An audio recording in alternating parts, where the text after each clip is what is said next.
Hey y'all, in this lesson, we're going to go over some different ways to count and list possible outcomes of an event. For things that involve just one part task, like tossing one coin or rolling one die, you can just list out the outcomes because it's usually pretty simple. And so for that, we just have a list. For this example, we're tossing a coin once, and the coin only has two sides. We've got heads or tails, and the order doesn't necessarily matter that you list those, just that you have the possible outcomes there. There's only two. So that one's pretty easy. That's one part task. In two-part tasks, like tossing two coins or rolling two die or spinning twice or anything like that, a table can be nice. So this is just going to keep it a little bit more organized and make sure that you are listing out every possible outcome. So in this example, we are rolling two dice and recording the sum. So I've got on this top row, I have every side of the die. There's six sides. And then on the side here, the column, I have the other side, the sides of the other die. So they're the same type of dice. I'm just rolling two of them and recording the sum. So inside here, these boxes are going to represent the sum. And you just fill that out. 1 plus 1 is 2, 1 plus 2 is 3, 1 plus 3 is 4, and all the way across, and then all the way down. And you're probably going to start seeing some patterns. So go ahead and fill out the table and then come back and check it. These are going to be the only possible outcomes for the sum of two dice when you roll them. And so we could list that as a set 2, 3, 4, 5, 6, 7, 8, 9, 10, 11, 12. So 12 is the largest possible sum and 2 is the smallest possible sum. And this is going to help you when you get into probability.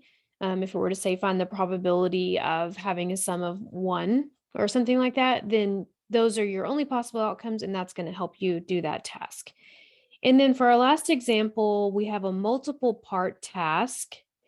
And for multiple part task, a tree diagram can be pretty effective in listing out all those possible outcomes. A tree diagram is not the only way to do it, but it is one of the most organized ways to do it. So this example, we've got a college student taking only a couple items to her dorm, and we want to figure out how many different outfits she can build with those few items. And obviously, we could probably go through and figure out a method, hair down with short sleeves and then shorts and then closed, and write that out and do that each time. But sometimes we miss some outcomes when we do that because we just kind of get lost in the process. So for this example, I put an ID number with each item so that when we go build our tree diagram, we don't have to like abbreviate, here if I abbreviate with an S, this could also be an S and it gets a little confusing.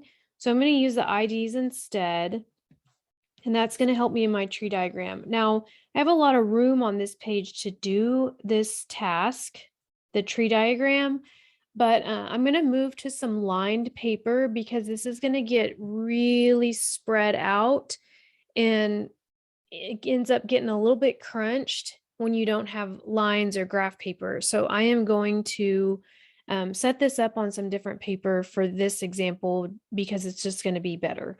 I've tried to do it on this paper and it's a mess. But basically, your branches represent each category. So your first branch is going to be the types of hairdos. Your second branch is going to be the shirts, and then bottoms, and then shoes. And with that, we're going to have these limbs extend out. So for my first branch here, I've got hair, and she can either wear her hair down or up.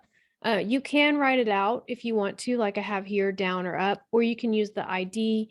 Whatever's easiest for you is fine. And you'll notice that I spread it out quite a bit because I'm going to end up with several more branches and several more it's just going to spread out like fingers. So from wearing her hair down, she can choose 3 different shirts, a short sleeve, a long sleeve, or a tank top. And those were ID'd as 3, 4, and 5. So from there, I'm going to go 3, 4, and 5. I might even need to spread those out a little bit more. 3, 4. It's hard to decide where to put these. 4 and 5. And then from wearing her hair up, same thing. We can go 3, 4, and 5. So this branches out to the type of shirt on each one. And then from there, we pick her pants, which branches out, let me check the IDs, 6, 7, and 8.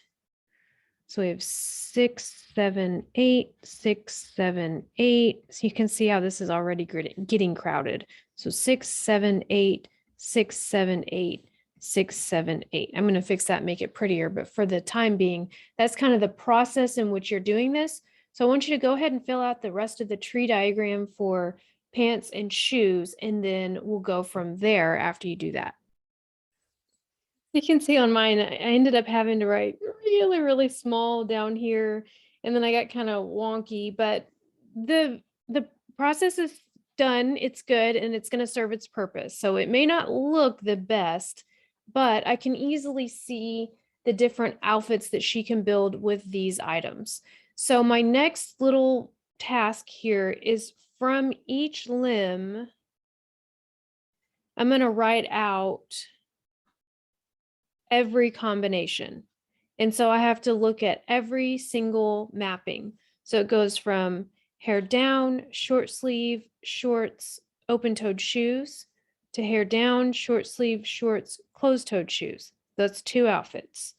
And then hair down, short sleeve, jeans, open-toed shoes, hair down, all the way down. So I want you to pause it, write all of those out. I would recommend going directly out to the side, write all of those out, and then come back and check. As you're filling this out, you might start to see a pattern. So we can use our inductive reasoning to finish out that pattern instead of trying to, follow each mapping, each limb. So what's happening here is I know that all of these are going to be 1s because I'm starting with a 1. So all of these are going to start with 1, and then we have all of these have 3s, so 6 3s, 6 4s, 6 5s, and then we go 6 6 7 7, 8 8, 6 6 7 7, 8 8. So if that confuses you, don't do it that way. But if you saw that and you noticed it, that does work. So keep going with that. Okay, I got them all listed out. It got teeny tiny. I was thankful for the Zoom on this note-taking app because it got really tiny. But you should have 36 items or possible combinations listed out here.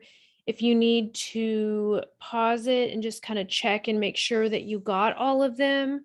If you're missing some because it got messy, just you can pause it. I'll just slowly kind of scroll through here so you can check and make sure. I ended up really liking using the pattern instead of having to look at every single branch. So there were 6 3s, 6 4s, 6 5s, and then, 2 6s and so on. So I really liked that. And all of these codes represent an outfit. So this last outfit down here, 258A, represents hair up, tank top, skirt, and closed-toed shoes. So those are all different outfits. So she's got lots of different outfits to wear, 36, and that's pretty good. That could take up a whole semester depending on the weather. But anyway, that's how you do that. And then if you wanted to list those out, you would have your set notation. You would list all of those combinations out. And to count them, we just count them up manually. There are 36 possible outcomes for that. In the next lesson, we'll talk about a shortcut for finding the number of possible outcomes so that you don't have to do this every time. It was a little bit cumbersome, effective for listing out those outcomes, but if you have something with a lot more branches, you can see how that's going to get a little bit messy. And so in the next video, we'll talk about how to arrive at this number a little bit faster. Maybe you already found it. If you did, hold on to it and watch it in the next video. That's all I have for this lesson. I hope you were able to learn something. If you need any help, let me know and I'd be happy to be there for you. See you in the next one.